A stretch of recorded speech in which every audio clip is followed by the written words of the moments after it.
My name is Bruce Campbell. I'm the former executive director of the Canadian Centre for Policy Alternatives. I've just written a book called The Lac-Mégantic Rail Disaster, Public Betrayal, Justice Denied. And what I've done is I've tracked a process of deregulation really that started with the Mulroney government in the mid-'80s, and stage by stage by stage, safety protections were eroded.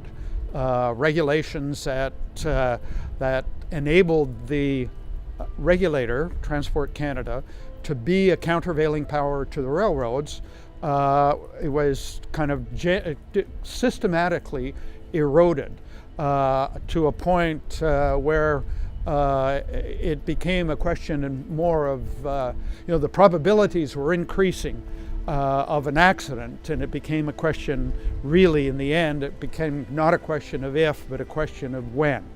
And so Lac-Mégantic was the violent consequence, the culmination of that process of deregulation. I mean, the government, when it happened, had shattered public confidence, and they had to demonstrate that they were taking this seriously, and they got in there and there's a big flurry of measures. They prohibited single-person train operations, which was one of the main causes of this disaster, and a number of others. But what I've shown over the last number of years with my research is that the risks still remain.